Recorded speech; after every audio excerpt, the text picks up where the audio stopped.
You can run, but you can't hide. The full moon in Scorpio is here. I'm Megan Mermaid, and this is your full moon energy update, which is relevant from May 12th through May 25th. And this is a moment of pure intensity. And I get it. We're like really more intensity after all the retrogrades, after everything that we've experienced since the beginning of the year. There's still more. Yeah, there's still more, but this is the culmination. So the full moon in Scorpio is like the most intense moon of the entire year because Scorpio is going deep. It's going into everything that's uncovered, right? And full moons are about secrets being revealed. So in this time that's leading up to the full moon, everything that has been under the surface, everything that maybe you haven't wanted to look at, whether it's your shadow or whether it's projections from other people, it's all coming up to be looked at. But you don't have to be afraid because once you start to understand that whatever happens, even if it temporarily creates the pressure or the intensity, it's meant to liberate you. There's a reason why the highest form of Scorpio is that of the phoenix. It's rising from the ashes. And this is what we have to remember. You can't rise from the ashes unless you set yourself on fire or the universe sets you on fire, however you want to look at it. So, in addition to Scorpio just being intense all on its own, right? Scorpio is ruled by Pluto, and Pluto is all about that investigative energy. It's diving deep. So, it is connected to sex and death and transformation. It's connected to the eighth house, which is all about shared resources and finances and intimacy.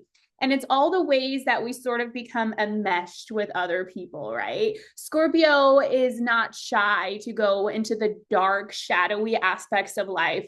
And so if you have been in integrity, then there's nothing to worry about. Even if it feels like, oh my gosh, these situations are coming up against you to test you or initiate you. If you stand in your peace and you stand in your truth and you stand in your sovereignty, everything meant to harm you will only bless you more. Now, on the other hand, for those that have not been acting in integrity, for those that have been trying to sweep things under the rug or trying to blame others or not accepting responsibility or accountability, this moon could be a rude awakening. And it's going to create a lot of disruption individually and collectively. This moon in Scorpio is opposing Uranus in Taurus. And then Mercury is going to just move into Taurus, squaring Mars and Leo. So there's a lot to kind of unpack with that. So let's start with this Uranus opposition because Uranus is what shakes us up. It's like that judgment card in the tarot where like everyone is like rising up. So there could be a lot of sudden shifts, really big disruptions. There might be, especially leading up to it and even after in the integration, this feeling of instability, this feeling of anticipating that something could be coming up, but maybe not knowing exactly what it is. And then let's add that this is the year of the snake in astrology, Chinese astrology. And this is the month of the snake. So this is that moment where that serpent kundalini energy is coming out. And the way that I see this is the dark feminine rising. There's been a lot of injustice on this planet for a long time, a long time. And it's like that dark feminine energy is rising, and we are going to see it in this full moon in Scorpio. So if it feels like you have been projected onto, like you have been victimized, like you're looking at what's happening and you're like, why isn't anyone doing anything about this? Buckle up because you are the vessel. You are the vessel that spirit is going to work through to provide that karma. But again, it might mean those disruptions or sudden surprises that shake you off your center. But we have to remember those tower moments are not meant to permanently destabilize us. They're meant to bring up whatever has been blocking our freedom and our liberation, where we've been comfortably uncomfortable.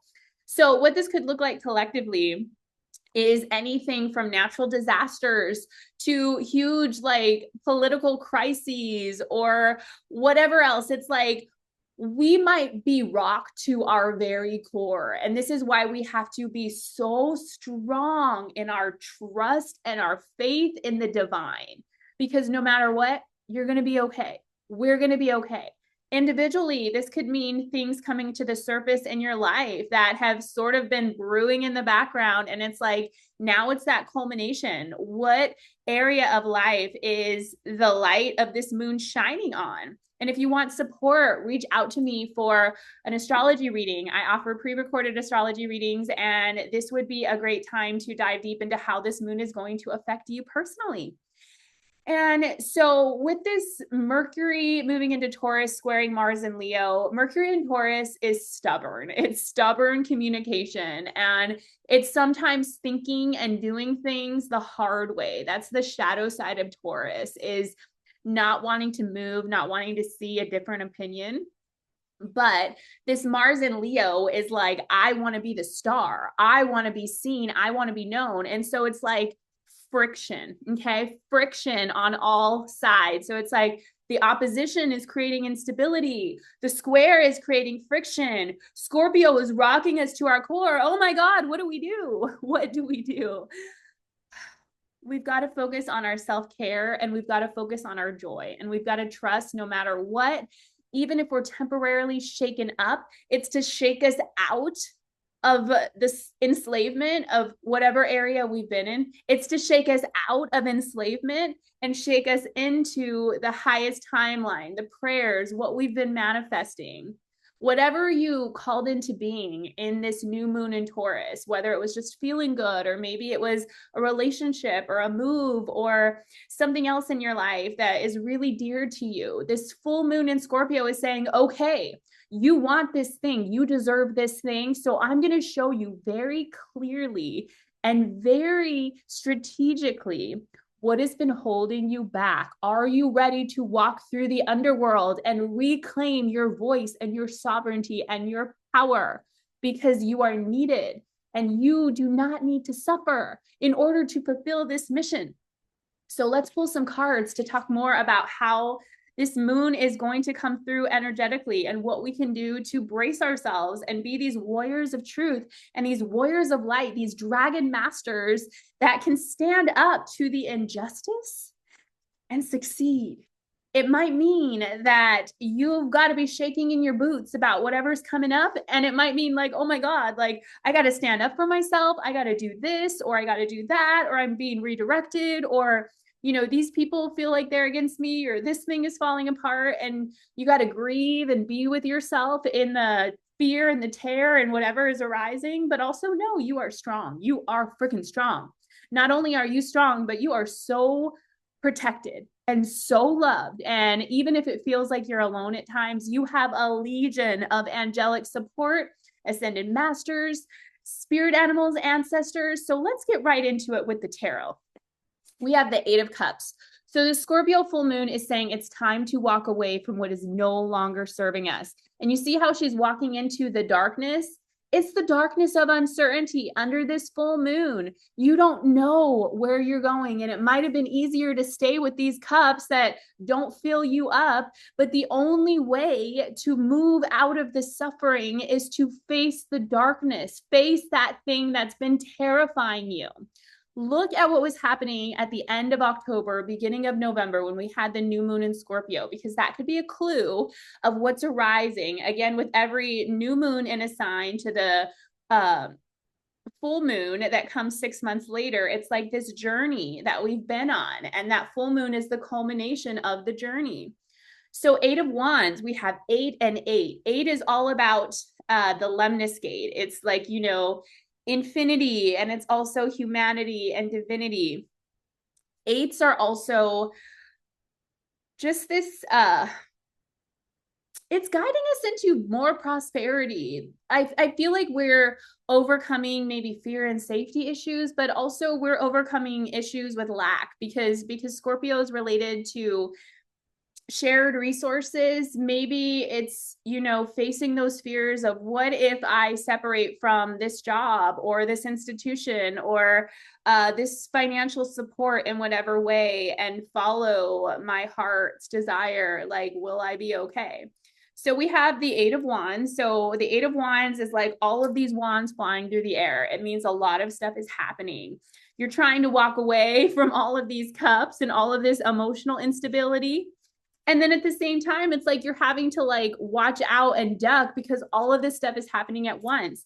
And sometimes with this chaotic energy that the dark agendas are infiltrating us with, it's like they want to get us down with this energy of overwhelm, right? If they flood us with fear, they flood us with an overwhelm of things that are happening or taking care of or things that are going on, and you're like, where do I focus, what do I do? And then it's like you get into this like freeze mode or like fight or flight where it's like you don't know what to do because there's so much happening all at once.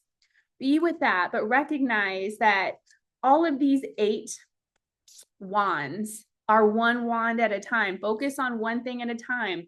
Get quiet and be like, okay, what do I need to focus on right now? What is the most important next step? And just do one step at a time. Then we have the 5 of Wands. This means power struggles. And I think this is that Mercury Mars dynamic where, you know, we're not seeing eye to eye and how we're communicating and how we're thinking. And so everybody's trying to take action, thinking their way is the only way. And it's creating that friction. It's creating that conflict. It's creating that instability. It's creating the overwhelm. But we've got to face the conflict. We can't just try to look away or disassociate or, you know, not hold those boundaries because we want to keep the peace. This is where we have to face the darkness. We have to face the challenge once and for all. We have to look that demon in the eye and say, I'm not afraid of you because I'm filled with divinity. And divinity and love is so much more powerful than darkness, which is rooted in fear. Okay.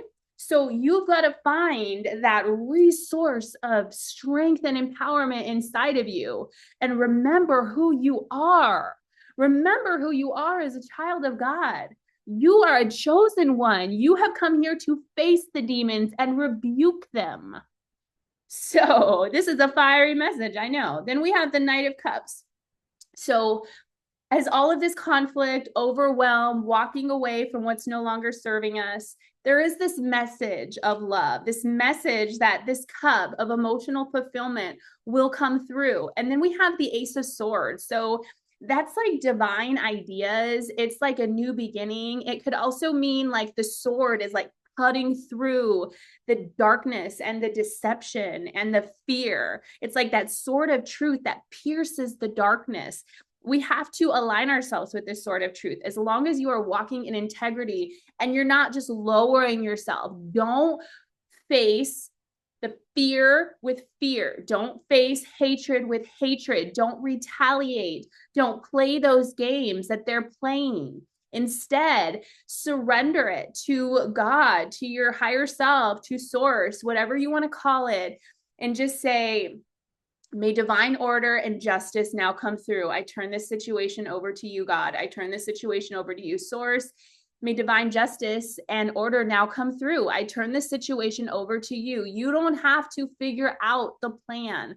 All you have to do is stay rooted in your heart and trust that God will bring you through this into a new beginning, and that those that are aligned with truth and sovereignty will prevail. The darkness will never prevail, even if temporarily it looks like it is winning.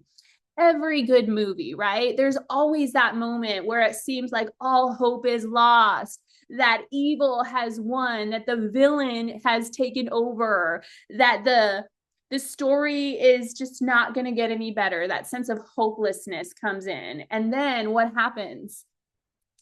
End of the day, there's always that happily ever after. There's that moment of victory, of vindication, of empowerment. And that's where we're coming to. Like, we are getting knighted. We are becoming the spiritual warriors, not just those passive love and light beings that ignore the darkness. No, we honor our darkness and we use it to protect our light. We use it to protect what's important to us. We use it to protect our children and our families and our livelihoods and our countries from the injustice, from the selfishness and the greed and the arrogance and the pride and the narcissism that looks like it's winning right now. It will not win because the dark feminine is rising. And if you are watching this, the dark feminine is within you and that flame is being lit. And no matter how scary it may look right now, no matter how unfair it may feel, that dark feminine energy is going to rise up in you and show you not only how powerful you are, but how protected you are. And you are going to demonstrate in your life the miraculous divine solutions of source. You are the example to others of how, no matter what happens, you will always be okay. We will all be okay. So let's move into the Mermaid Empowerment cards. From my deck, the Mermaid Empowerment Oracle. We have specific person. So this could be connected to a certain person, maybe a karmic dynamic. It doesn't necessarily have to be romantic. It could be a family member, a co-parent. It could be an employee, a friend, but whatever karma, whatever power struggle is playing out right now is related to somebody. Some relationship is being highlighted where the injustice and the disempowerment is showing up so that you can finally be liberated. And the empowerment for a specific person is my specific person is a mirror of me. So it doesn't mean that their evil is reflecting your evil. It means that their evil is reflecting back where you get to set stronger boundaries and where you get to say, no, no more. I will not allow this. Okay. We also have Pearl. The Mermaid Empowerment for Pearl is I'm willing to see the pearl of wisdom. So whatever deep initiation you're going to be navigating over the next few weeks, make sure that you have this eye to see what the pearl is. What are you learning from this situation so that you don't have to repeat it again?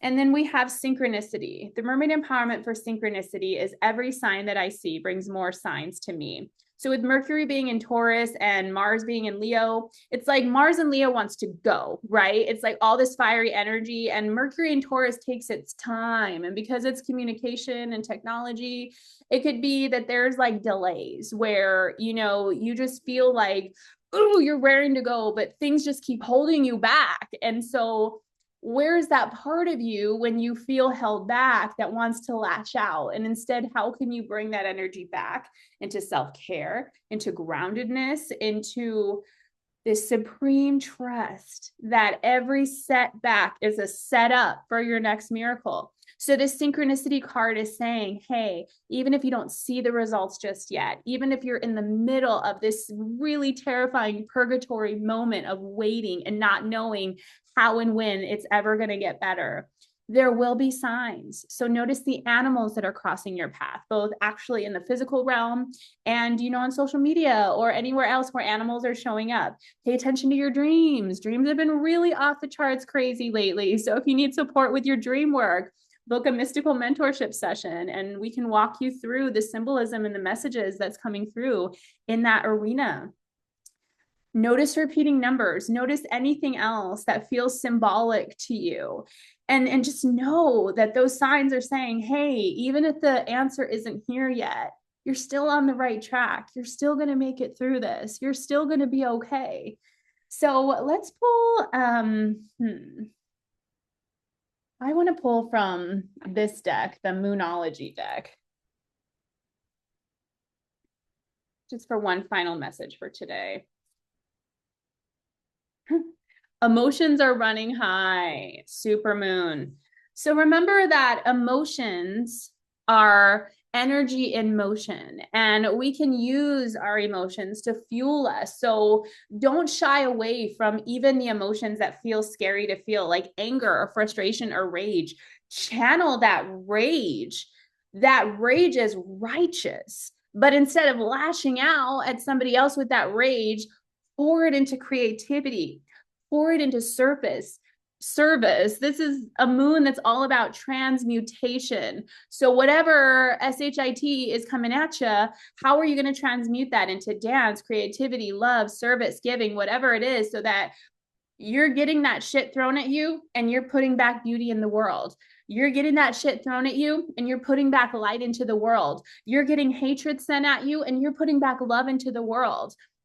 it will balance out. It will. But yeah, it's running high. So make sure that you have that self-care in place. Make sure that you're not putting a bunch of stuff on your plate, especially at the beginning of next week when this full moon is at its height and its peak. And remember too that the rest of this month, there still might be aftershocks of that initial awakening or initiation that's happening. But trust that no matter what, it's all for your good.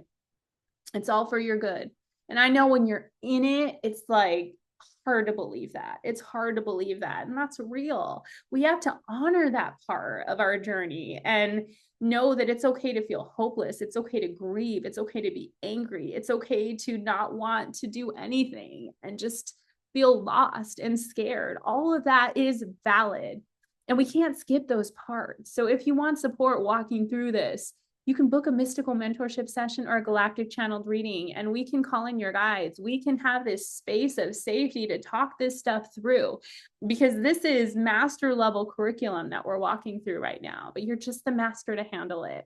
So if you want support, visit my website at meganmermaid.com. And I love you so much. I'm praying for all of you. I am praying for your blessings in every area of life and your protection for you and your family members and everything that is dear to you. We will get through this stronger and better than ever. Are you ready? Lots of love.